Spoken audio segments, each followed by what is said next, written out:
을 우리가 볼 수 있는 열왕기 역대상 10장부터 우리가 이제 15장까지 보게 될 것입니다. 왕정 시대가 어떤 일이 있었던지 우리는 너무나도 잘 알고 있습니다. 왕정 시대 초대 왕이 사울 왕인데 10장에서 잠깐 언급을 하고 그 다음부터 11장부터 29장까지는 다윗에 대해서 소상하게 기록을 하고 있습니다. 자, 그러면 9장 35절에서 44절 또 그 앞에 8장 29절부터 40절까지 그 내용은 사울 왕의 조상 여이엘의 아들들과 사울 왕의 가족들에 대한 그 내력을 조금 언급을 하고 있는데, 오늘 우리가 읽어보았던 것처럼 10장에서 사울 왕의 그 모든 생활들을 기록하지 아니하고 어떻게 하다가 죽었다라는 것만 기록을 하고 있습니다. 자, 그러므로 우리 1절을 다시 한번 더 보시겠습니다. 블레셋 사람들과 이스라엘이 싸우더니 이스라엘 사람들이 블레셋 사람들 앞에서 도망하다가 길보아 산에서 죽임을 당하여 엎드려지니라. 사울 왕이 40년을 통치를 했습니다. 다윗 왕도 40년을 통치를 했습니다. 그런데 사울 왕은 잠깐 소개를 했다가 죽었다라는 것만 기록을 하고 있습니다. 그리고 동일한 40년의 통치 기간 속에 다윗은 아주 11장부터 29장까지 길게 기록을 하고 있습니다. 무엇을 내포하는지를 우리는 짐작하시기를 바랍니다. 자, 우리가 이스라엘 역사를 잠깐 한번 상기를 하고 말씀에 집중해 주시면 좋겠습니다. 자, 애굽에 양식 구하러 내려갔다가 거기서 좋은 혜택, 고센 땅에서 머물다가 430년, 정확하게 430년이라고 성경에서 내정을 하고 있습니다. 약 400년 지나서 그 다음에 하나님이 때가 되니까 모세를 보내어서 BC 1446년 45년에서 46년경에 출애굽을 시켰습니다. 광야에서 40년을 훈련받고, 그리고 모세는 이제 느보산으로 올라가시고 여호수아가 그들을 데리고 BC 1440년에 1400년이죠. 40년 이제 훈련받고 가나안 땅에 들어갑니다. 가나안 땅에 들어가서 생활을 하는데, 가나안 땅에 들어간 순간부터 시작하여서 우리가 여호수아 다음에 사사기를 보는데, 사사기만 보면 360년, 약 360년인데 마지막 사사 사무엘까지 포함하면 약 400년이라는 세월이 지나가요. 그런데 사사 400년 동안에 이들이 하나님께서 재판관으로 세웠어요. 지도자로 세웠어요. 소패팀, 판관들이에요. 그래서 사람을 잘못하고 잘하고를 분별할 수 있는 이런 것을 기록을 하고 있는 것이 이제 사사들인데, 이 사사들이 하나님의 말씀대로 바로 살지 못하였고 대리자 역할을 잘 감당하지 못하였던 것입니다. 그러면서 400년이 지나가고 이제 아시다시피 마지막 사사가 사무엘이거든요. 마지막 사사 때 BC 1050년에 하나님이 탄핵을 당해요. 인간들에게 탄핵을 당하고 만왕의 왕이신 하나님이 쫓겨나고 이제는 인간 왕, 초대 왕이 기스의 아들 사울이 왕이 되는 이 장면을 우리에게 소개를 하고 있습니다. 그런데 이 초대 왕 사울 왕이 40년을 통치를 하는 그 가운데에 어떤 일이 있었더라라고 역대상에서는 소개를 하지 아니하고, 길보아 전투에서 사울도 자살을 하고 결국은 자살합니다. 자기가 할례 없는 자에게 죽기보다는 차라리 자기 무기던 자에게, 그러니까 경호원한테 칼 빼서 나를 죽여라, 저놈들한테 죽었다는 소리 듣기 싫다 그러면서 자존심은 있었는데, 그 신하가 왕을 감히 기름 부음 받은 자를 감히 손을 못 대는 거지요. 그래서 자기 칼로 엎드려져서 그러니까 뭐 요단강을 건넜는지 뭐 그 시기가 그렇게 돼버렸습니다. 자, 이랬던 그 과정이 결국은 그 아들까지도 요나단과 그리고 마지막 막내 아들 말기수아까지 죽고 말았어요. 자, 이러면 사무엘상 31장과 같은 내용을 우리가 다시 한번 더 생각을 해 보아야 되는데, 제일 우리가 주목을 해 보아야 되는 것은 사울 왕이 왜 이렇게 죽게 되었는가, 그것을 역대상에서는 왜 죽게 되었는지 그 검사가 재판장에게 공소장을 내었던 그 공소장 내용을 재판장이 판결문에 그대로 인용하고 있는 장면이 있어요. 그것이 바로 10장 13절에서 14절 같이 보시겠습니다. 사울이 죽은 것은 여호와께 범죄하였기 때문이라. 그가 여호와의 말씀을 지키지 아니하고 또 신접한 자에게 가르치기를 청하고 여호와께 묻지 아니하였으므로 여호와께서 그를 죽이시고 그 나라를 이새의 아들 다윗에게 넘겨주셨더라. 역대기 기자는 분명하게 사울 왕이 무슨 죄를 지었고 왜 죽게 되었는지 그것을 기록을 하고 있습니다. 자, 그러면 우리가 역대기를 그 족보의 그 복잡한 이름, 우리 한국 사람들의 이름과 다르게 발음도 고약한 그 이름들을 쭉 열거해 놓았는데, 그것을 읽으면서 우리가 발견할 수 있는 것은 무엇인가 하면 하나님의 말씀대로 살지 않아서 결국은 새롭게 훈련받기 위해서 바벨론으로 다 끌려갔어요.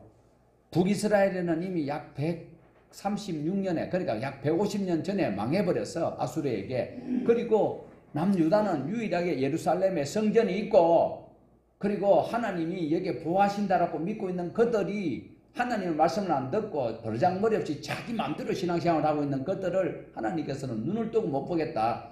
그래서 다시 훈련시키기 위해서 느부갓네살을 시켜가지고 예루살렘 성전 불질러버리고 전부 다 잡아가는 거예요. 말 안 듣는 마지막 시드기야 왕은 눈을 실 뽑아버렸어요. 실 뽑았다는 말이 무슨 말인지 아세요? 애들이 왕자들을 전부 다 죽여버리고, 왜? 왕이 보는 눈앞에서. 그리고 그대로 눈을 두고 잡아가면 괴로울 때 이래 보면 자기 얼굴을 볼 수 있고 다른 환경을 보고 자기 아들들이 죽던 것을 잊을 수가 있어요. 그런데 얼마나 사단이 악한지 자기 아들을, 왕의 시드기야 아들의 왕자들을 다 목전에서 죽이고, 그리고 왕의 눈을 차돌로 깨있는 그 날카로운 칼로 가지고 눈꺼풀을 다 베어내어서 눈알을 뽑아버렸어요. 그래서 그 순간으로 아이고 아파 죽겠다, 이것이 중요한 것이 아니고 바벨론으로 이제 끌려가는데, 끌려가가지고 생각나는 게 뭐만 생각나요? 아이고 내 눈이 빨리 밝아져야 될 것이 생각날까요? 아니에요. 자기 아들들이 그 맞아 죽는 거, 그것도 얼마나 포악하게 죽인지. 애를 잡아가지고 빙 돌려가지고 머리가 진짜 목사가 잔인하게 이런 것까지 표현을 하면 이거 악한 왕이지. 저는 왕이 아닌지.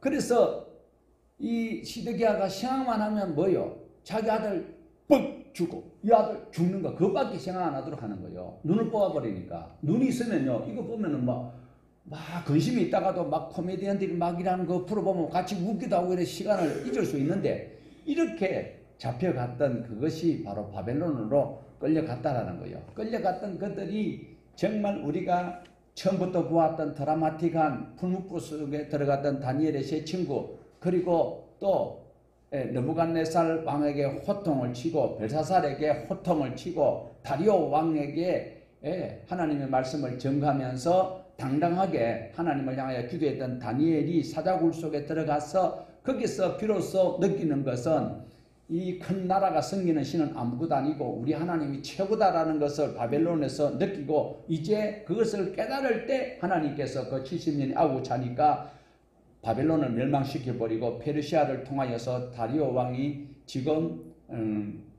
고레스의 외삼촌인데, 그 고레스가 다시 왕을 차지하면서 바벨론에서 고국으로 돌아가서 너희 성전을 다시 수축하라라는 거예요. 그래서 이제 돌아온 거예요. 돌아왔을 때 지금 다시 하나님의 나라를 세우기 위해서 지금 역대기 기자는 하나님의 그 옛날에 우리가 이렇게 불순종했을 때는 이런 일이 있었고 바벨론에 가서 훈련받고 보니까 상처나지에 이렇게 좋은 하나님, 능력 많은 하나님, 모든 것을 우리를 위해서 예비해 놓으신 하나님을 깨닫게 되었다라는 거예요.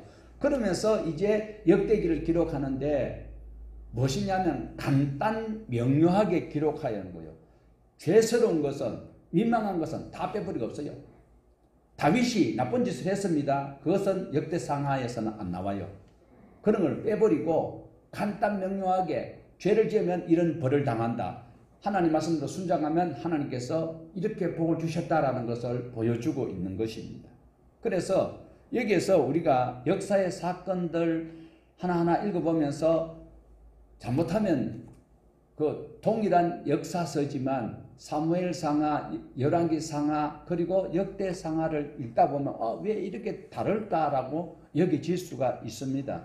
다시 미리 말씀을 드린다면 이 저자의 취향에 따라서 사건 순서대로 기록을 하지 아니했다라는 거예요. 예, 그것을 염두에 두시고 이제 조금 더 가면 그렇구나를 알게 되실 것입니다. 그러면 바벨론에서 그렇게 돌아와서 이렇게 했다라는 것을 역대상하에서 기록을 해놓고 있는데 실제로 일어났던 사건은 초대 왕 때 일어났던 것이거든요. 분열 왕국 이전에. 그래서 사무엘상 13장에 어떤 일이 있었는가 하면 블레셋하고 전투를 일으킨 때에 이때는 사울도 왕이 아니죠.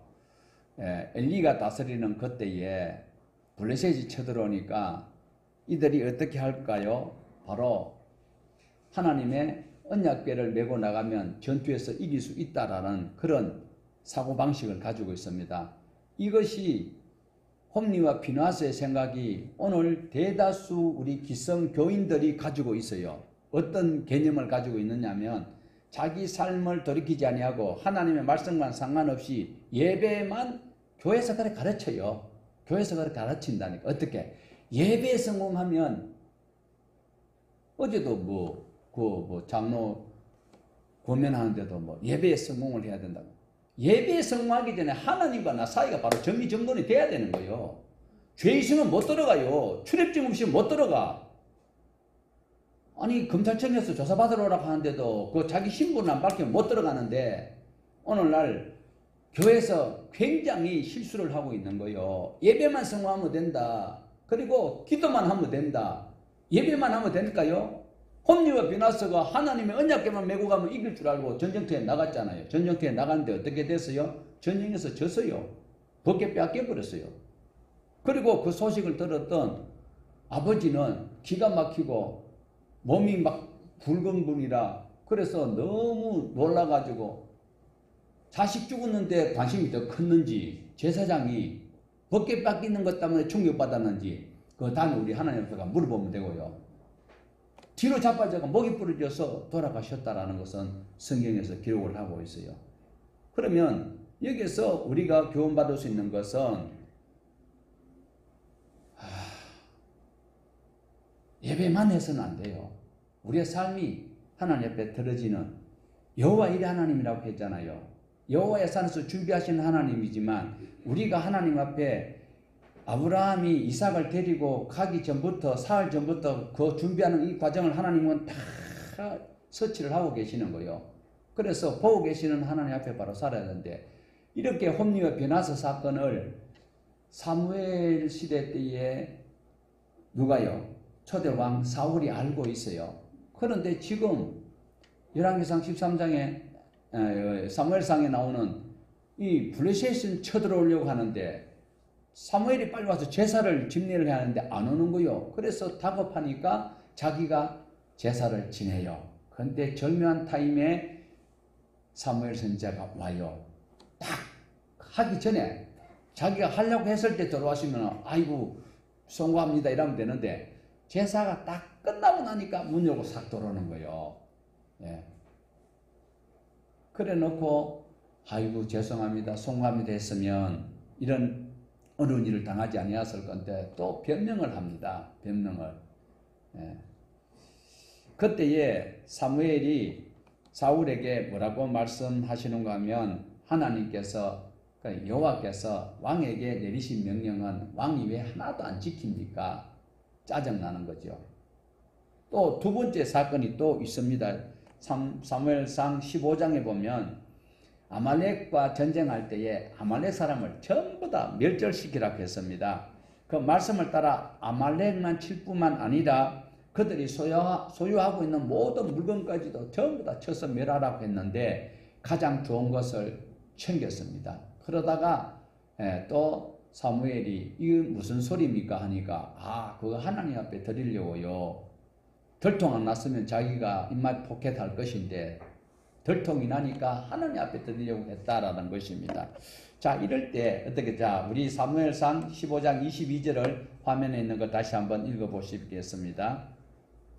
사무엘이 이르되 여호와께서 번제와 다른 제사를 그의 목소리를 청종하는 것을 좋아하심같이 좋아하시겠나이까? 순종이 제사보다 낫고 듣는 것이 순양의 기름보다 나으니 이는 거역하는 것은 점치는 죄와 같고 완고한 것은 사신 우상에게 절하는 죄와 같음이라. 왕이 여호와의 말씀을 버렸으므로 여호와께서도 왕을 버려 왕이 되지 못하게 하셨나이다 하니. 자, 여기에서 23절에 거역하는 것은 하나님의 말씀을 듣지 않는 것은 점치는 죄와 같고 고집을 부리는 것은 끝까지 자기 생각을 가지고 자기 뜻대로 하려고 하는 그것은 우상 숭배와 같다. 오늘날 많은 성도들이 교회에 와서 하나님의 말씀을 가르침을 받고 돌이키고 수정을 하고 반성을 하고 이래야 되는데 아니하는 그것은 자기 마음대로 사는 것은 결국은 우상 숭배하는 것 같다라는 것입니다. 이렇게 사울 왕이 여호와의 말씀을 지키지 않았다라는 대표적인 사건입니다.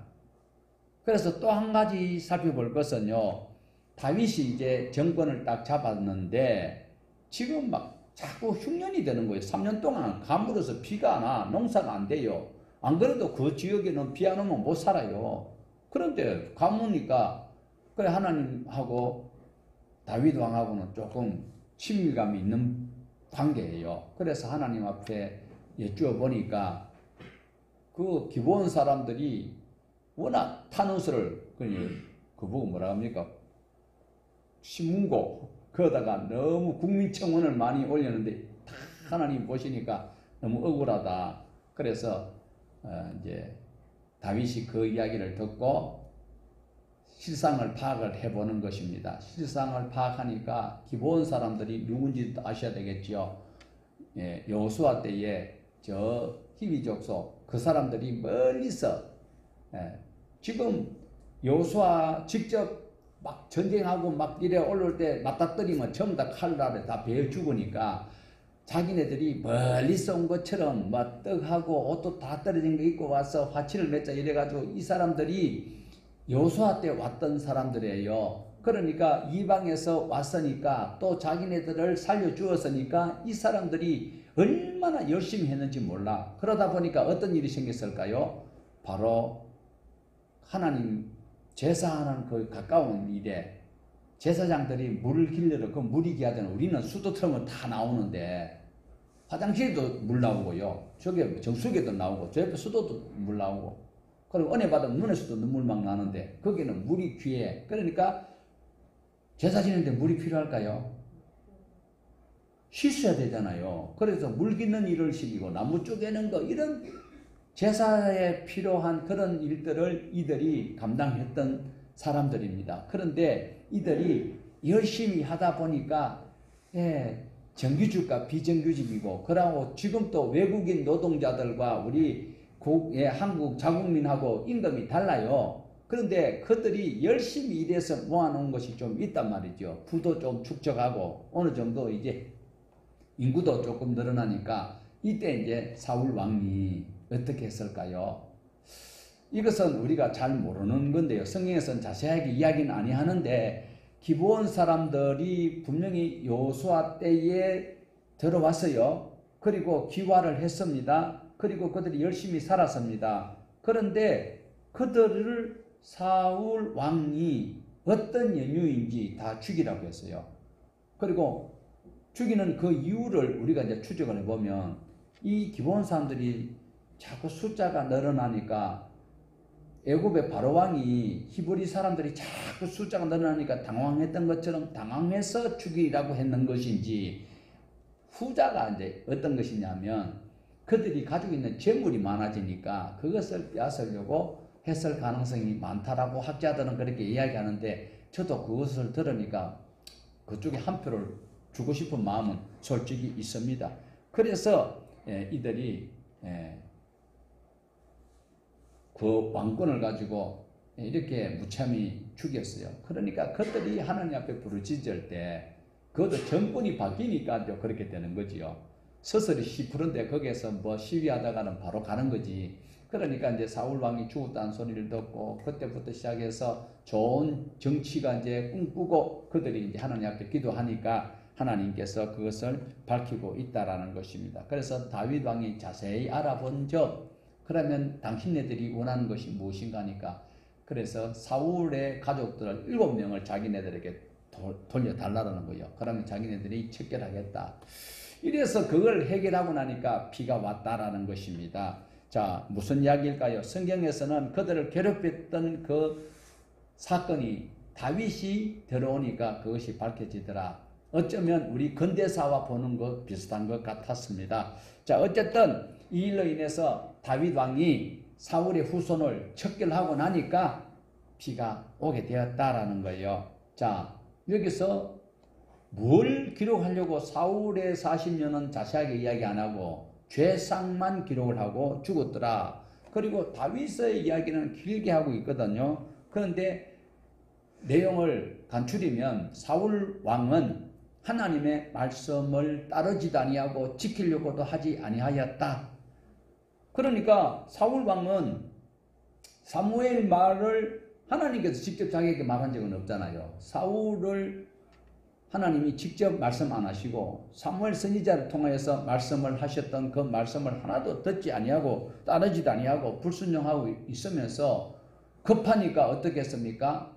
사무엘도 이제 돌아가셨어요. 그러고 블레셋은 쳐들어오려고 하고 하니까 이때는 하나님 앞에 가야 되는 거 아닐까요?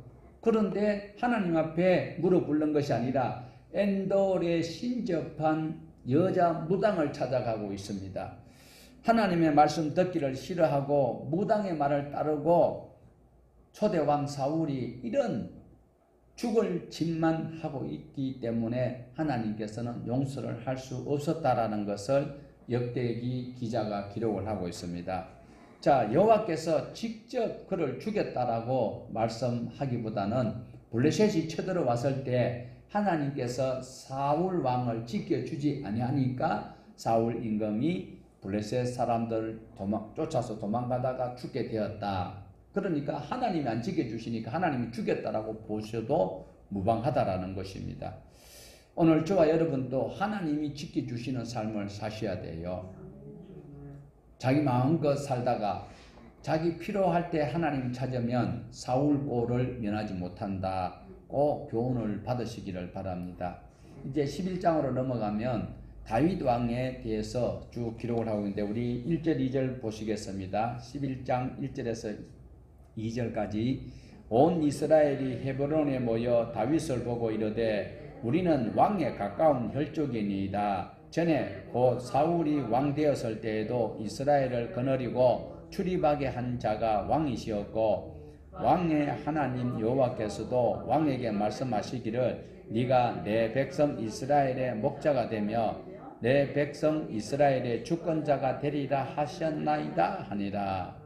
자, 사무엘 하의 기록을 보면 7년 동안 유다의 한 지파만 데리고 7년 6개월 동안 헤브론에서 왕 노릇하고 있고 나머지 지파를 데리고 사울 임금이 이스라엘을 다스리고 있을 때입니다.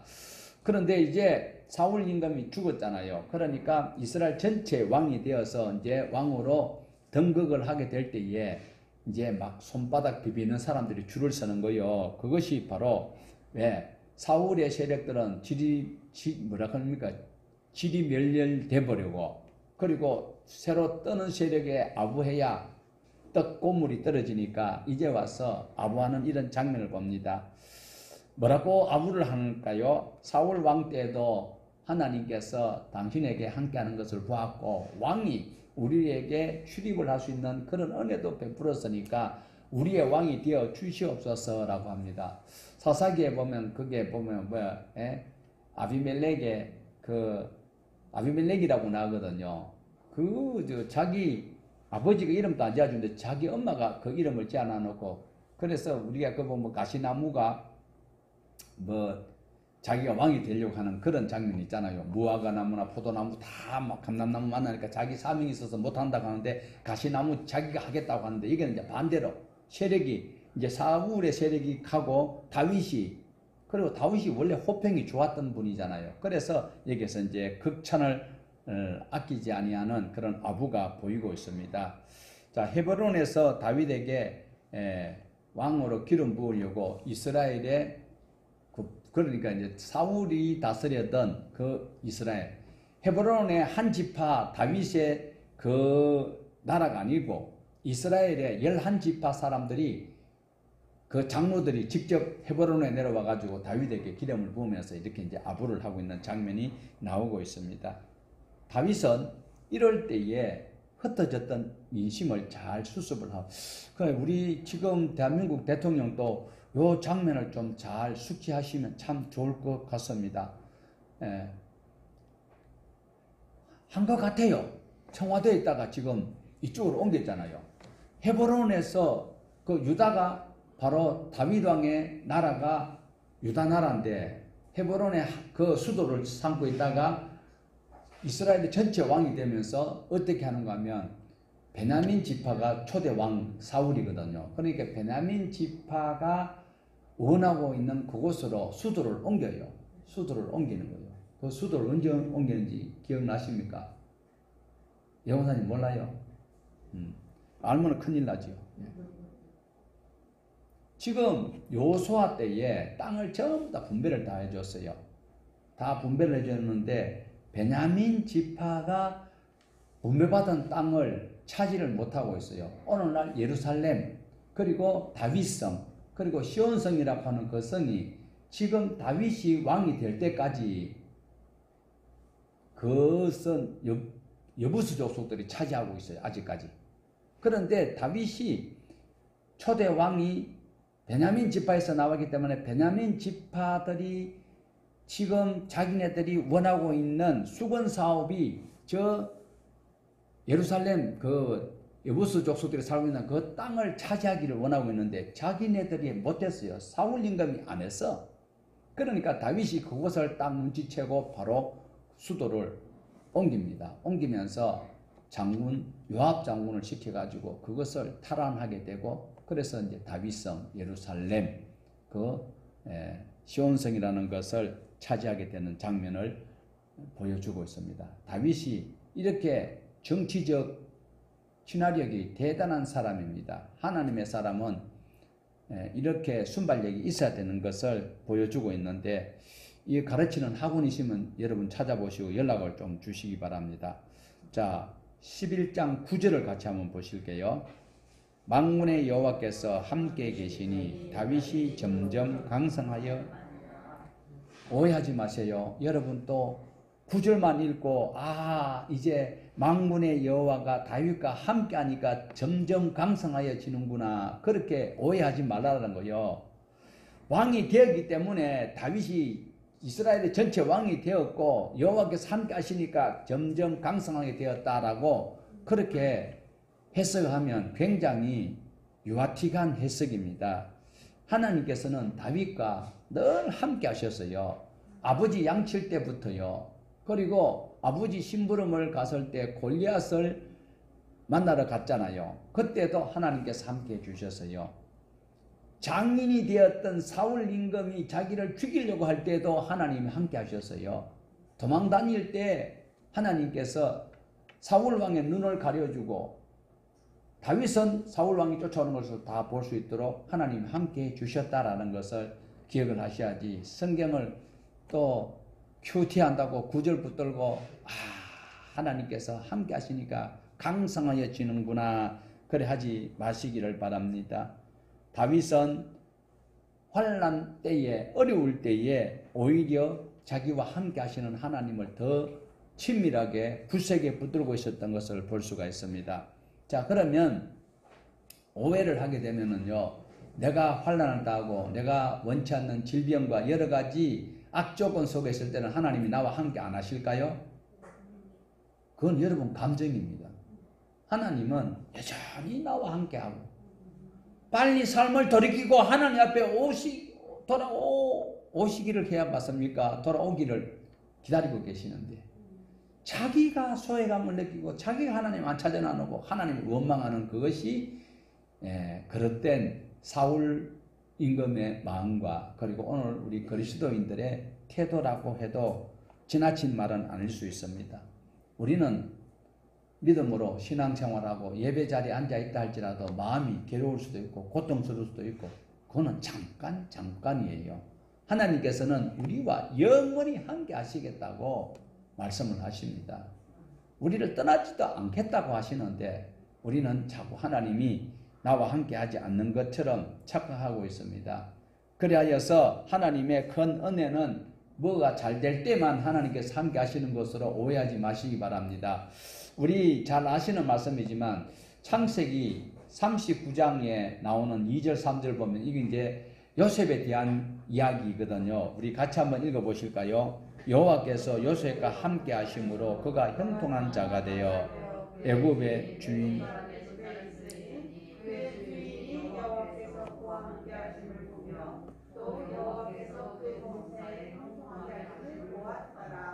자, 이 말씀만 보면 하나님이 요셉과 함께 하심으로 형통하였다. 그러니까 아무 어려움이 없었던 것 같지만 아니다라는 겁니다. 요셉은 굉장히 어려움을 당했습니다. 그 전에 보면 형들의 시기로 인해서 이스마엘 상인에게 팔려갔잖아요. 그래서 아버지 집에도 못 가고 애굽으로 끌려가 있던 그들이 나중에는 또 보디발의 또 사모님이 자꾸 시험거리를 만들 때에 그 거절하였다가 왕의 죄수가 갇히는 곳에 갇히기도 했다라는 거예요. 그런데도 하나님께서 함께 하시니까 요셉에게 형통하였다라고 말씀을 하고 있는데 감옥에 있을 때도 누명을 뒤집었을 때도 형들이 자기를 버릴 때도 하나님께서는 함께 하셔서 형통하게 하셨다라는 겁니다. 우리가 생각하는 만사 형통은 없어요. 성경에 만사 형통. 그리고 신약에는 형통이라는 단어가 안 나와요. 자, 시편 46편 7절을 우리 같이 한번 볼까요? 만군의 여호와께서 우리와 함께 하시니 야곱의 하나님은 우리의 피난처시로다 셀라. 만군의 여호와께서 우리와 함께 하십니다. 성경에 나타난 그들과 하나님, 그들에게만 함께 하신 것이 아니고 오늘 우리에게도 하나님이 함께 하신다는 것을 믿으십시오. 얼마나 누리고 얼마나 느끼느냐 차이입니다. 하나님의 말씀으로 익숙한 사람은 크게 느끼는 거고 크게 감사가 있는 것이고 다윗과 함께 하시는 하나님은 함께 하시는 표시가 어떤 것이었을까요? 자, 10절 보십시다. 하나님은 우리에게 복을 주시는 것이 형통한 자들에게 사람을 붙여주시는 것을 말씀하고 있습니다. 같이 한번 보십시다. 다윗에게 있는 용사의 우두머리는 이라니라. 이 사람들이 온 이스라엘과 더불어 다윗을 힘껏 도와 나라를 얻게 하고 그를 세워 왕으로 삼았으니 이는 여호와께서 이스라엘에 대하여 이르신 말씀대로 함이었더라.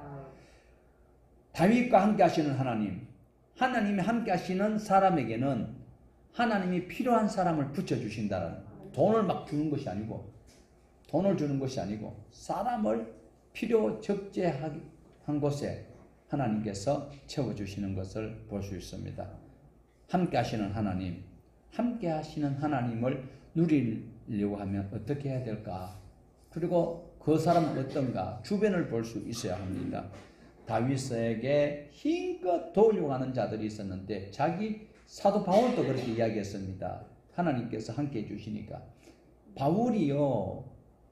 바울은 가만히 있으시면은 잘 먹고 잘 살 뿐인데 예수님 때문에 얼마나 고통을 많이 당했는지 몰라요. 그래서 그런데도 감사하고 있잖아요. 예. 그 나중에 고백이 자기를 위해서 눈이라도 빼줄 수 있는 사람들이 주위에 있었다라는 것은 하나님께서 바울에게 함께 하셨던 형통이고, 다윗에게도 이렇게 필요한 군사들과 지략가들을 하나님께서 붙여주셨다라는 것입니다. 자, 이제 12장에 보면은요, 다윗을 힘껏 도왔던 용사들을 12장 40절까지 쭉 기록을 하고 있습니다. 위대한 인물 곁에 충성스러운 사람들이 모여들고 있습니다. 다윗은 잘 나갈 때만 사람들이 몰려오지는 않았습니다. 사울 임금에게 쫓겨다닐 때도 사무엘상 22장에 보면, 자, 화면 한번 보시고 한번 읽어보십시다. 사무엘상 22장 2절, 환난당한 모든 자와 빚진 모든 자와 마음이 원통한 자가 다 그에게로 모였고 그는 그들의 우두머리가 되었는데 그와 함께한 자가 400명 가량이었더라. 다윗이 잘 나갈 때 사람이 많이 온 것이 아니다. 형통할 때 사람들이 많은 사람들이 달라붙은 것이 아니고 어려울 때도 이렇게 왔다라는 것입니다. 자, 보세요. 400명 가량 되었다고 하잖아요. 남자만 왔을까요? 아닙니다. 식솔들이 따라왔어요. 그러면 한 1000명이 넘는 거예요. 그 사람들을 데리고 도망 다니려고 해봐요. 광야로 지금 피신 다녀야 되는데 눈에 띄기 쉽잖아요. 그런데도 하나님께서 함께 하시니까 사울 임금이 모르는 거예요. 고발이 들어와 어느 지역에 출몰했다. 그 다음에 없어져 버리는 거예요. 하나님께서 막으시니까. 그래서 다윗은 좋을 때만 사람들이 모여드는 것이 아니라 환난당하고 어려운 일이 있을 때도 하나님께서는 사람들을 늘 붙여주셨다라는 것을 보여주고 있습니다. 자, 이렇게 해서 이제 13장으로 넘어가면요, 하나님을 사랑하는 마음으로 다윗은 언약궤를 자기 왕궁으로 가져오려고 하는 그 사업을 하고 있습니다. 자, 그런데 다윗이 자기 왕이라고 자기 마음대로 하지 않아요. 여기에서 보면 천부장, 백부장 그리고 모든 지도자들과 의논하여서 하나님의 언약궤를 가져오길 그런 회의를 하고 있습니다. 자, 이 언약궤는 조금 전에도 우리가 살펴보았듯이 홈리와 비나스가 이 전쟁터에 가져갔다가 빼앗겼던 것이지요.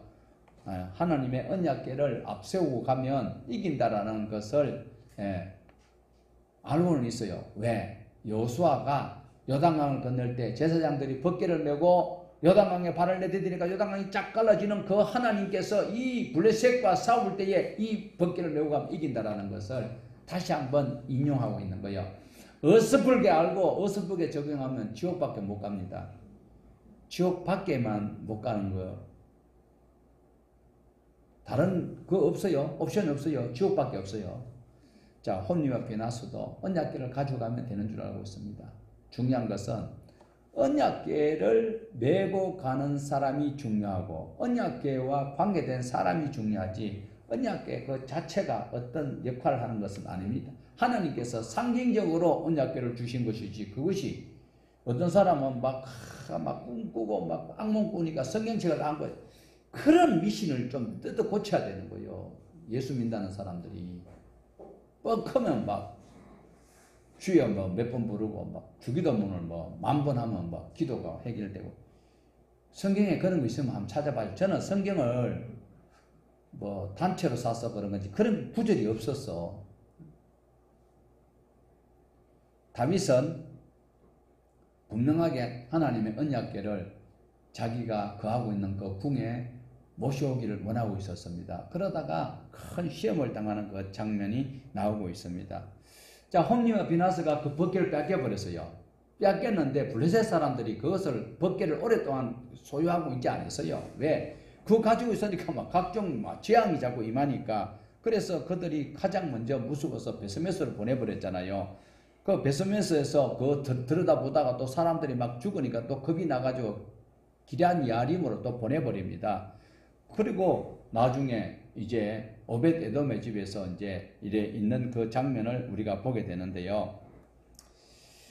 하나님의 언약궤는 말씀대로 옮겨야 되고 성경대로 옮겨야 됩니다. 아까 우리 성경 공부할 때도 봤지만 하나님의 말씀대로 살아야 돼요. 지금 막 사람을 막 그 인공지능이 사람보다 더 이쁘게도 만들어 가지고 그 마스크를 하고 또 재능을 넣으니까 얼마나 똑똑한지 모르지만 성경대로 하나님 말씀대로 우리는 살아야 천국 가는 것입니다. 그런데 다윗이 그 법궤를 가져오려고 하는 뜨거운 열정은 좋았는데 성경을 잘 몰라요. 다윗이 성경 배울 시간이 언제 있었어요? 맨날 도망 다니고 여호수아도 7년에 한 번씩 그 성경 강좌라는 것 하지 아니했거든요. 그러다가 결국은 나라의 그 전체가 통일되지 못하는 이런 안타까움이 있습니다. 그래서 다윗이 행할 때는 최고 좋은 수레로 제작하여서 이래 모시고 오면 좋겠다 그 마음으로 했는데 성경에서는 그 언약궤는 고핫 자손이 매야 돼요. 레위의 자손들이 다 하는 것이 아니고 레위 후손 중에서도 고핫 자손 고귀한 것은 어깨 맨다고 했잖아요. 무라리는 무거운 거, 그 다음에 게르손은 가벼운 거, 그 다음에 개는 거. 그런데 무라리 백성들이 쇠기둥을 가져갈 때는 수레를 사용해도 돼요. 그런데 하나님의 언약궤 법궤는 고핫 자손이 어깨 메고 가야 돼요. 무거운 것도 아닌데 왜 쇠수를 했을까? 가장 좋은 것. 지금은 모르겠는데 문재인 전 대통령님이 타던 그 차, 방탄차가 박근혜 전 대통령이 있을 때인가? 그때가 그 에쿠스가 20억짜리라고 하는데 지금 다윗은 20억보다 더한 차, 그 수레를 맞춰가지고 싣고 오는 거예요. 그런데 세상에 사람은 모르는데 소가 성경을 알았는지 이리 싣고 가면 안 되는데 그러면서 소가 오닥닥 뛰었잖아요. 그러니까 우사가 이거 자빠지면 안 되는데 건드리다가 탁 죽어버렸어. 그런데 왜 죽었을까요? 여기에 대해서 많은 또 자기 해석을 하는데 그 궁금해하지 말고 다음에 하나님 앞에 물어보면 되고 그 다음에 나가면 돼요. 우리 주님은 오벳 에돔의 집에 석 달 동안 있을 때에 복을 주셨다라고 기록을 하고 있습니다. 석 달 동안 있는 동안에 놀라운 사건은 바로 하나님께서 큰 복을 주셨다. 자 보세요. 언약궤를 건드렸던 우사. 하나님은 법궤가 떨어지면 안 되는 거 그거 잡으려고 하는데 죽어버렸어. 블레셋에서 그걸 들판의 신의 애굽 그 이제 산의 신이라고 하잖아요. 산의 신을 자기네들이 잡았다고 좋아했는데 막 독종이 생기고 이러니까 빨리 보내버렸어요. 그런데 오벳 에돔의 집에 오니까 그 집이 복을 받았다. 동일한 하나님의 말씀인데 말씀 듣고 시험 들어서 나는 모르겠다 하면 부자 청년이 우리 예수님 만나서 이야기하니까 그 생명의 말씀을 받아들였으면 영생이 있는데 근심하면서 나가니까 지옥 가는 거잖아요. 지금 오벳 에돔의 집에서는 복을 받는데 우사가 건드렸을 때 죽어버렸고 지금 베세메스에 왔을 때 많은 사람들이 그 들여다보다가 또 많은 사람이 죽었습니다. 자, 하나님의 말씀이 심판할 때가 되면 우리는 할렐루야 하고 주님을 영접할 것이냐 아니면 산아 날 가려라 바위야 날 가려라 하면서 피해야 할까요? 여러분 내가 지금 신앙생활 하는 것이 매우 중요하다는 사실을 꼭 명심을 하셔야 합니다. 자 14장 가면 이제 다윗 왕이 왕궁을 건축하는 장면이 나옵니다. 자 1절에서 2절 봅니다. 14장 1절에서 2절 두로 왕 히람이 다윗에게 사신들과 백향목과 석수와 목수를 보내 그의 궁전을 건축한 다윗이 여호와께서 자기 이스라엘의 왕으로 삼으신 줄 깨달았으니 이는 그의 백성 이스라엘을 위하여 그의 나라가 높이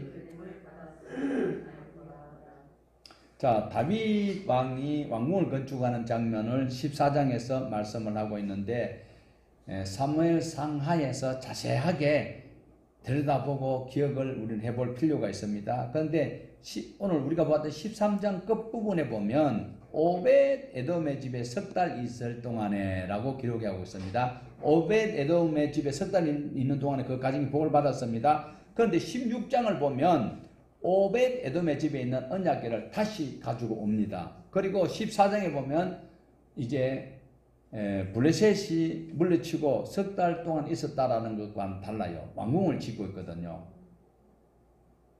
그래서 제가 아까 말씀을 드렸습니다. 이 역대기를 사건 일어난 그 순서대로 기록한 것이 아니다. 저자가 필요에 따라서 기록을 하는 거예요. 자, 말이 안 맞잖아요.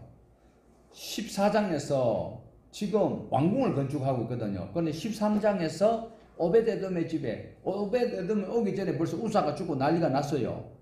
그런데 지금 다윗이 14장에서 편안하게 집을 지을 수 있어요. 이것은 바로 13장에 있었던 사건과 14장에 일어났던 사건은 한참 뒤에 일어났던 사건이라는 것을 염두에 두고 보셔야 돼요. 기자가 일어난 사건 순서대로 한 것 아닙니다. 오해하지 마시라고요. 성경이 뭐 이러냐 이렇게 이야기하시지 말라는 것입니다. 성경 읽을 때 그 시간 순서대로 기록한 것은 아닌 것을 꼭 기억을 하셔야 돼요. 저자의 의도가 어떤지를 우리는 분별하고 살펴봐야 됩니다. 자, 그리고 정말 중요한 것은 14장 10절입니다. 같이 보십시다. 다윗이 하나님께 물어 이르되 내가 블레셋 사람들을 치러 올라가리까 주께서 그들을 내 손에 넘기시겠나이까 하니 여호와께서 그에게 이르시되 올라가라. 내가 그들을 내 손에 넘기리라 하신지라. 자, 이 부분이 왜 중요할까요? 사울 왕은요 하나님께 안 물었어요. 묻지도 안 하고 자기 마음대로 해버렸거든요. 그리고 명령대로 하지도 않았어요. 근데 다윗은 하나님께 묻고 행합니다. 사울 임금은 하나님 말씀에 순종하지 않았습니다. 다윗 왕은 하나님 말씀에 순종했습니다.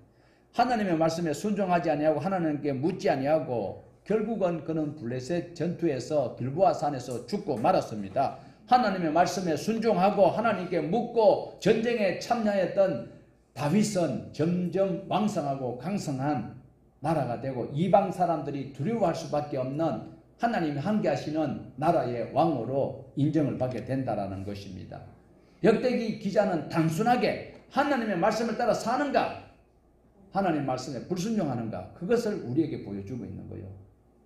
잘못한 것은 다 빼버려요. 그냥 하나님 말씀에 순종하면 이렇게 복을 받더라. 잘못하니까 사울은 저렇게 비참하게 죽었다. 자기 자식들까지 다 몰살했다. 그러나 다윗은 허물이 얼마나 많아요. 사울 임금보다 더 악하잖아요. 남의 아내를 가로채고 그리고 그 신랑을 죽이는데 그 죄가 보통 죄예요. 우리나라 와서도 사형이요. 그거는.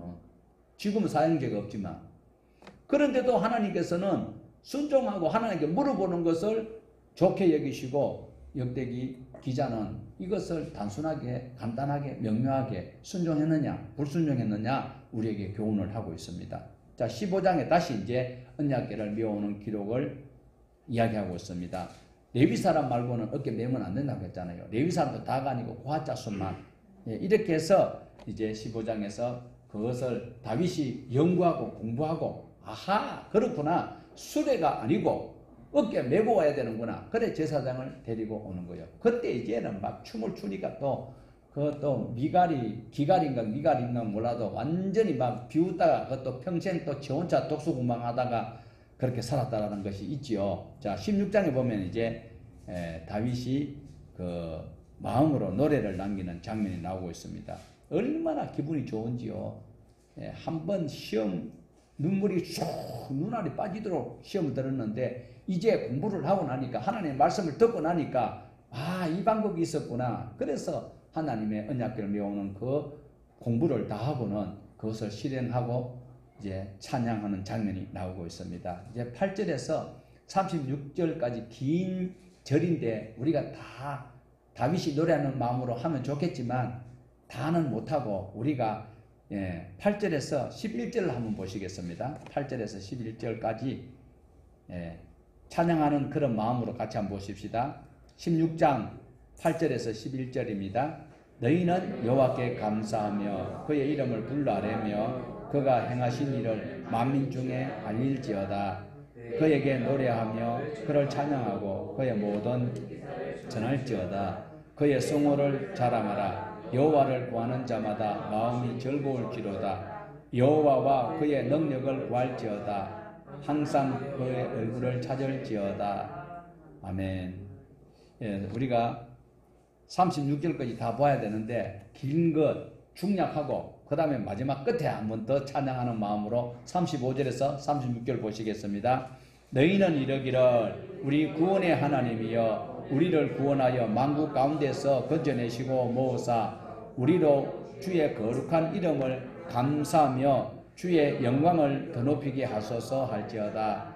여호와 이스라엘의 하나님을 영원부터 영원까지 송축할지로다 하매 모든 백성이 아멘하고 여호와를 찬양하였더라. 아멘. 여러분 또 이제는 소망이 보이잖아요. 아멘 아멘 나오니까 이제 끝이 다 돼간다 싶잖아, 그지요? 사랑하는 여러분, 다윗과 함께 하시던 하나님 오늘 이 자리에 우리와도 함께 하십니다.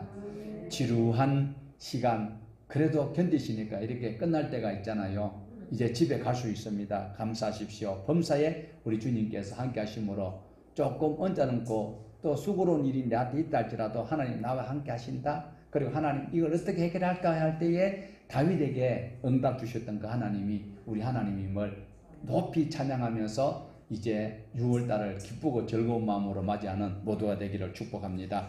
하나님 아버지 감사합니다. 우리의